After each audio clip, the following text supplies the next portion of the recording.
नमस्कार दोस्तों, स्वागत है आप सभी लोगों का हमारे अपने YouTube channel career study classes 2.0 पर। आप सभी लोगों के लिए एक फिर से वही क्लास फिजिक्स को लेकर।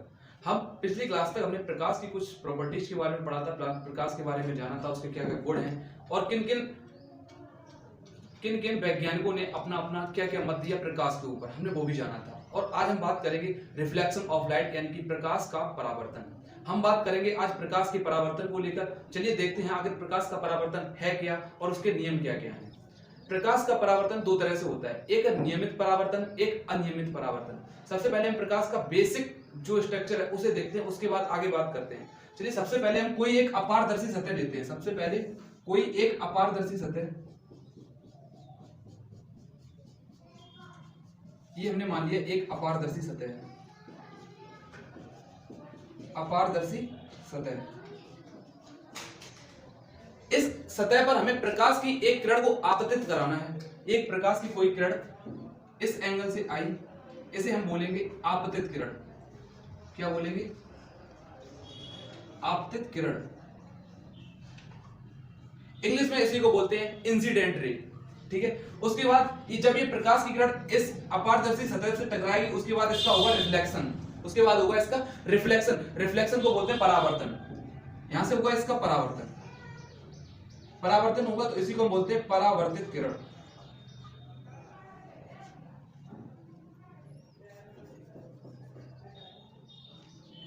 परावर्तित किरण, इसे हम बोलते हैं आपतित किरण, इसे हम बोलते हैं परावर्तित किरण। ये जो बीच में अगर यहीं से अगर 90 डिग्री का एंगल बनाते हुए एक लाइन खींच दी जाए, इसी को हम बोलते हैं अभिलंब। इंग्लिश में इसी को हम बोलते हैं बेटा नॉर्मल। अभिलंब, इसी को इंग्लिश में हम बोलते हैं नॉर्मल। ठीक है। बीच में जो पॉइंट है इसी को हम लोग बोलते हैं आपतन बिंदु। क्या बोलते हैं? आपतन बिंदु। अगर हम थोड़ी देर के लिए मान लिया इसे हमने और दे दिया, ये एक मिरर का भाग है M1 और M2, ये हमने सारा का सारा इसे दे दिया। सबसे पहले पॉइंट क्या बनता है कि आपतित किरण, अविलंब और परावर्तित किरण। आपतित किरण, अविलंब और परावर्तित किरण, तीनों का जो पॉइंट होता है वो एक ही जगह पर होता है। इसीलिए सबसे पहला जो पॉइंट बनता है वो बनता है क्या? परावर्तन के नियम में क्या बनता है? आपतित किरण, आपतित किरण कोमा परावर्तित किरण, आपतित किरण कोमा परावर्तित किरण तथा अविलंब, तथा अविलंब एक ही तल में होते हैं। एक ही तल में होते हैं। दूसरा पॉइंट क्या बनता है? कोण आई बराबर होता है कोण आर के। कोण आई बराबर होता है कोण आर के। एंगल आई ये वाला होता है, एंगल आर ये एंगल होता है। ठीक है। एंगल आई को हम लोग बोलते हैं आपतन कोण और एंगल आर को हम लोग बोलते हैं परावर्तन कोण। मतलब कि आपतन कोण और परावर्तन कोण दोनों एक दूसरे के बिल्कुल बराबर होते हैं। अगर कोई किरण, प्रकाश की कोई किरण अगर 45 डिग्री के एंगल पर आपतित होती है तो 45 डिग्री एंगल पर ही वो किरण रिफ्लेक्ट होती है। तो एंगल आई बराबर होगा एंगल आर के।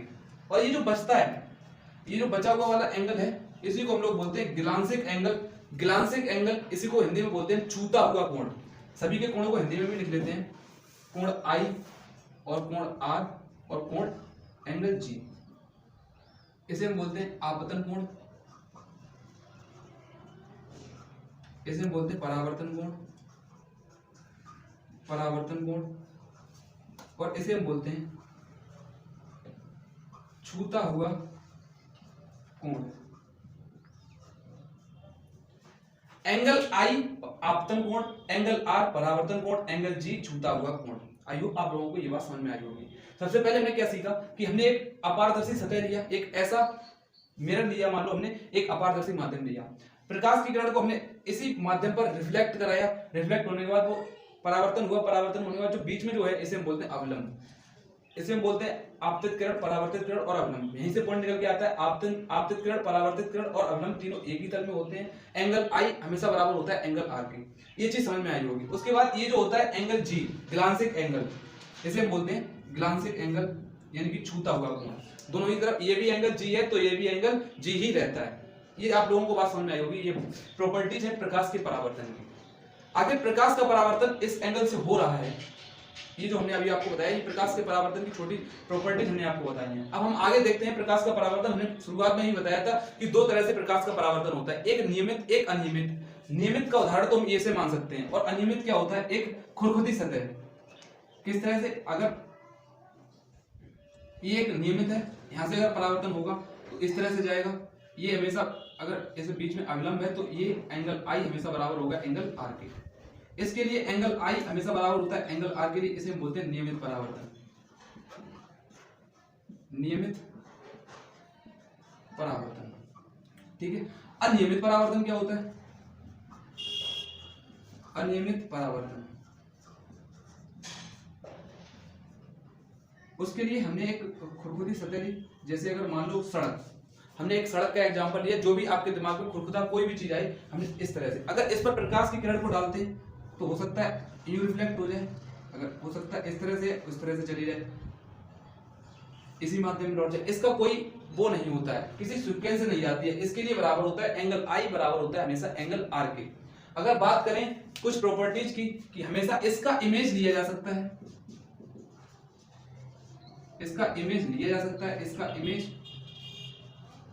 नहीं लिया जा सकता। नियमित जब परावर्तन होता है तो उसका इमेज लिया जा सकता है, अनियमित परावर्तन का इमेज नहीं लिया जा सकता है। उसके बाद आगे क्या होता है, हम बात कर रहे थे ग्लांसिक एंगल, ठीक है।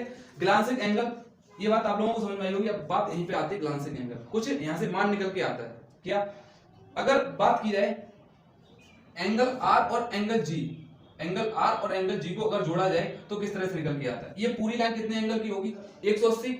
आप लोगों को पता है स्ट्रेट लाइन पर जो भी एंगल बनता है वो 180 डिग्री का बनता है। स्ट्रेट लाइन पर जो भी एंगल बनता है वो 180 का बनता है।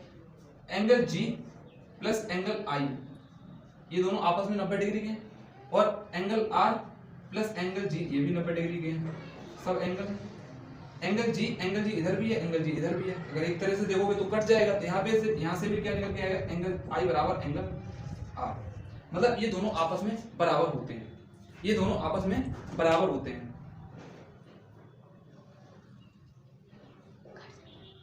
चलिए अब हम देखते हैं एंगल ऑफ डेविएशन, यानी कि विचलन कोण क्या होता है। इसी प्रकार से रिलेटेड विचलन कोण के बारे में हम लोग देखेंगे। प्रकाश, यानी कि सबसे पहले हमने लिया इस स्मूथ सतह, इस पर हमने एक प्रकाश की किरण आपतित कराई, और उसके बाद अगर ये आपतित हुई है स्मूथ सतह पर तो इसका होगा परावर्तन। बीच में जो पॉइंट होता है उसी को हम बोलते हैं अविलंब। एंगल आई, एंगल आर, और ये होता है ग्लांसिक एंगल जी। हमने पिछली क्लास में पढ़ा था कि प्रकाश एक सीधी रेखा में गमन करता है। अगर अब हमने सीखा, अगर प्रकाश एक सीधी रेखा में गमन करता है, अगर उसके मार्ग में कोई पारदर्शी या अपारदर्शी सतह लगा दी जाए तो उसका कुछ ना कुछ डेविएशन देखने को मिलता है, यानी कि कहीं ना कहीं भटक जाता है प्रकाश। उसी को हम देखते हैं। अगर पिछली क्लास तक हमने देखा था प्रकाश एक सीधी रेखा में गमन करता, अगर सीधा जाता तो प्रकाश यूं जाता, ये जो बना जाना चाहिए था इधर और चला गया इधर, ये जो बीच वाला एंगल होता है इसी को हम बोलते हैं एंगल ऑफ डेविएशन, यानी कि विचलन कोण। इसका विचलन कोण का मान क्या होता है, किस तरह से निकलता है, आइए उस पर चर्चा करते हैं। चलिए देखते हैं। सबसे पहले हमने क्या देखा कि निकलना चाहिए था ये और निकल के आया, मतलब किरण जानी चाहिए थे इधर और चली गई इधर, यानी कि कुछ ना कुछ रिफ्लेक्शन हुआ है, यानी कि परावर्तन हुआ है। अगर निकाला जाए कि जो एंगल ऑफ डेविएशन है, यानी कि विचलन कोण है, इसका मान क्या होता है। एंगल ऑफ डेविएशन यानी कि इसका मान क्या होता है। आपको ये पता है कि एक लाइन पर, इस लाइन पर, केवल आपको इस लाइन पर देखना है कि एक लाइन पर जितने भी एंगल बनते हैं उतने सभी कोणों का योग कितना होता है, 180। कौन कौन से एंगल बने हैं, angle I plus angle R plus angle विचलन कोण भी बना, ठीक है, सिग्मा विचलन कोण भी बना। इन सबको अगर जोड़ा जाए तो कितना निकल के आता है, इन सबको अगर जोड़ा जाए तो कितना निकल के आता है, 180 डिग्री। इन सबको अगर जोड़ा जाए तो कितना निकल के आता है, ये आपको बात याद रखनी है, ठीक है।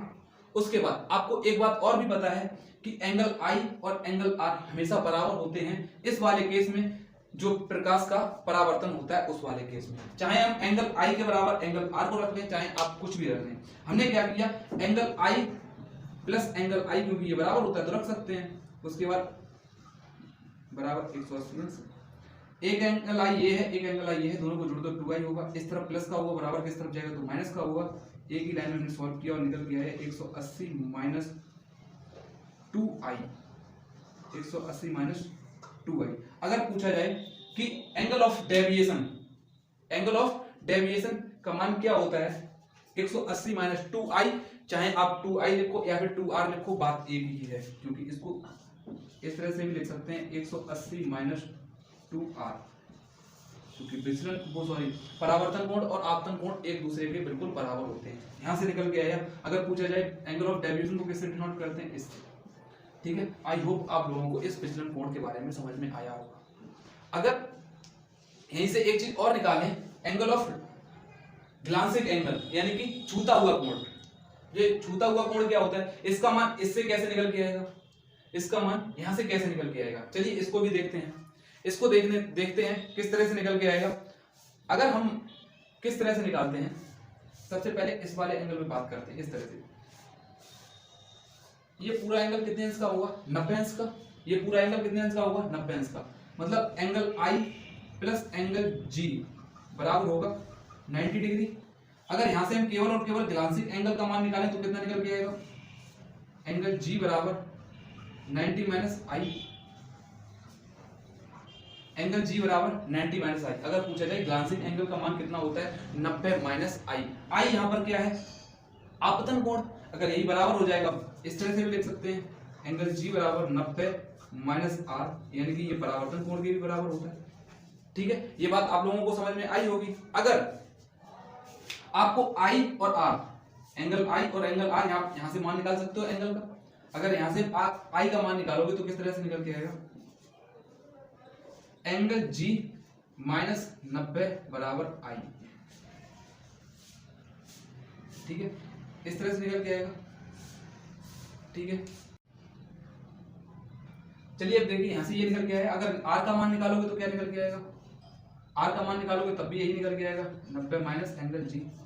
तो एक चीज समझ में आई, आपको I का भी मान पता है, R का भी मान पता है, आप यहां पर रख दो। अगर यहां पर रखोगे तो क्या निकल के आएगा, सबसे पहले आप I का मान रखते हैं तो क्या निकल के आएगा, 180 माइनस 2 बाहर, I का मान कितना है 90 माइनस एंगल G।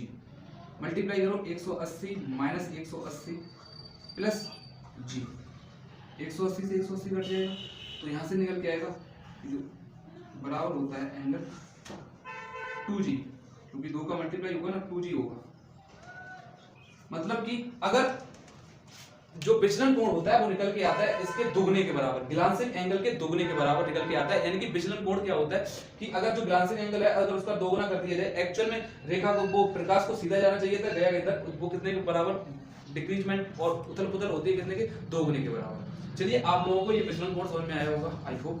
अगर नहीं समझ में आया तो आप कमेंट करिए, मैं एक वीडियो और बना दूंगा आपको बेहतरीन समझाने के लिए। अगर अभी अब तक आपने हमारे चैनल को सब्सक्राइब नहीं किया है, वीडियो को लाइक नहीं किया है, वीडियो को लाइक कीजिए, चैनल को सब्सक्राइब कीजिए। मिलते हैं नेक्स्ट सेशन में, तब तक के लिए बाय, टेक केयर।